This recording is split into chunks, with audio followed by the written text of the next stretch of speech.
an alien invasion to lock down our rights? Dun, dun, dun. I mean, if they could stage it. Sure. Because, I mean, with what you're describing, no one would assume that that's human. Right. No one. And no one except for people that have followed the Bob Lazar story. Yeah. If they were back engineering that thing in 1989, as Bob says. That's true. It's a long time ago. It's a long time ago. You know, Wow.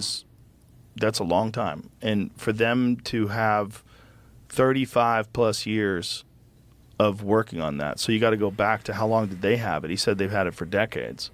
So, but I think what he was saying back then was they really weren't making any progress.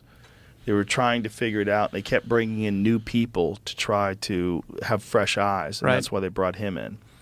But they really don't fucking know. He said they didn't understand how it worked.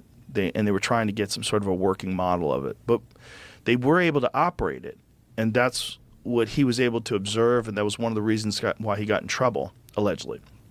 Where when he got fired, he brought people. They said, listen, I'm not crazy. Let me show you. They have fucking UFOs. I'm going to show you this thing. He brought the people. Yeah, he brought people, and those people all said the same thing. They all saw, and people have filmed it too.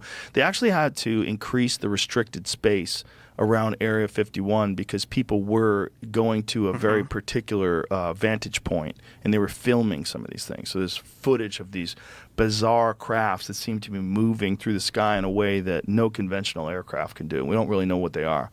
And we're assuming there's some kind of a drone or something. But I think if you go to 1989 and they have those things, and then if you have all the money in the world, which they essentially do, they could print money. Right. You have black ops projects, you have things that we, because of national security interests, we have no idea what they're doing or how they're doing it. And then you get some of the best physicists in the world, some of the best propulsion experts in the world. And you throw an ungodly amount of money at this problem every year for 30 plus years. Then you develop these things. And I think that's one of the reasons why they would probably keep it secret. Because I would imagine that money was moved around in probably an illegal way. I mean, without congressional oversight, there's no legal way to do it. Exactly, right? So if these guys were doing that and they were funding this secret military project that they kept from Congress, they kept from, who knows who's qualified to be able to see these things.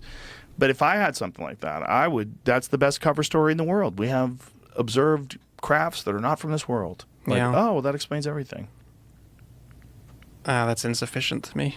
To me too. Yeah. But it's fun. It is fun. Both of them are fun.